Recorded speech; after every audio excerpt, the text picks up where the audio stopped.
तो संतों द्वारा हो रहे आंदोलन में आपने शिरकत की है, क्या मामला? संतों द्वारा जो आंदोलन किया जा रहा है उसमें आपने शिरकत की है, क्या मामला है? ये आंदोलन अकेला संतों का नहीं है। संत महात्माओं ने भिंड जिले की सोई हुई जनता और राजनेताओं को जगाने का काम किया है। जब जन समस्या से राजनेता दल अलग हो जाते हैं तो जनता उठ खड़ी होती है।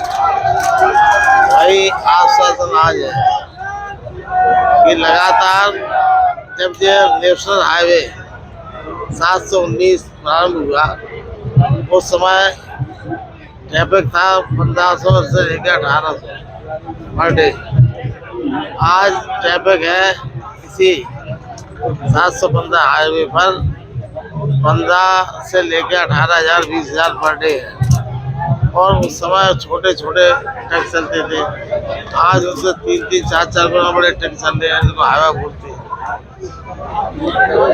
इटावा भिंड ग्वालियर लगभग 100 किलोमीटर है।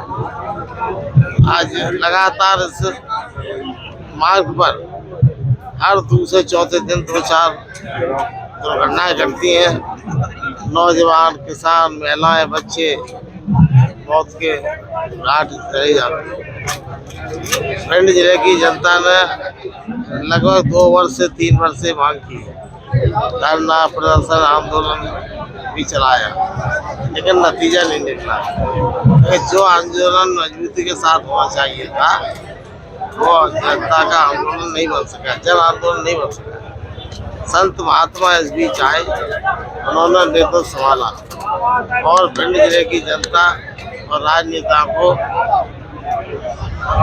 जगाने का काम किया। बीते साल भी संत समाज के द्वारा खंडा रोड पे आंदोलन किया गया था, उस दौरान अंजल त्याग दिया था उन्होंने। फिर सांसद आई थी, राकेश शुक्ला आए थे मंत्री, और उन्होंने आंदोलन खत्म करा दिया था। सवाल ये है, राकेश शुक्ला हो चाहे सांसद जी हो,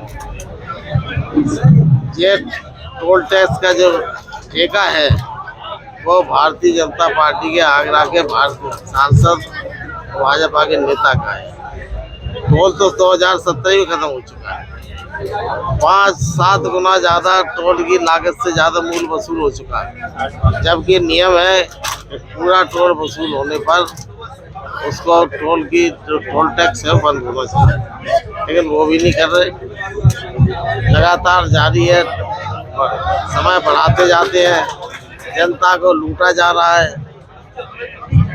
राकेश शुक्ला ने भी बैठक ली थी, उसमें राकेश शुक्ला ने आरोप लगाया है संतों के पीछे कोई राजनीतिक के लोग हैं, उनके द्वारा ये रचना रची जा रही है। अब आरोप लगाना, अगर मंत्री अपने कर्मठता दिखाएं और जनता का जन आंदोलन जिस मौत का हाईवे बन चुका है, लोग कहते हैं जो खूनी हाईवे है, तो जब मंत्री को जो नहीं दिखाई दे रहा कि भाई आज कितने लोग मर रहे हैं, तो मंत्री को नहीं उठाना चाहिए इस मामले को। भाई अगर सहयोग नहीं कर सकते सरकार के दबाव में अपनी कुर्सी के लालच में, तो फिर उनको विरोध नहीं करना चाहिए। मैं नहीं उचित समझता। राकेश शुक्ला के पिताजी संघर्ष वाले थे, जन संघर्ष में हमेशा आगे रहे, और उनका बेटा इस तरह की बात करे तो मुझे भी अपमानित होना पड़ा। जैसा आपने कहा कि ये मौत का हाईवे है, आप भी इस हाईवे से कई बार जाते, कभी आपको भय लगा इस पे? बिल्कुल, राम राम हनुमान चालीसा पढ़ के निकलता हूँ, तब जाता हूँ कि सुरक्षित पहुँच जाए। मैं तो प्रयास करता हूँ इस हाईवे से न निकलना पड़े, मैं तो सीधा दूसरी रास्ता पकड़ दो, भेंट हो जाने लगा। और ये इसके साथ ही साथ पिछले 5-6 वर्षों में 4,500 से ज्यादा लोग मृत्यु के गड्ढे में चले गए, घायल हो गए। अब इस तरह का बार बार आश्वासन मंत्री नेता लोग दे जाते हैं भारतीय जनता पार्टी का, मैं उनकी निंदा करता हूँ।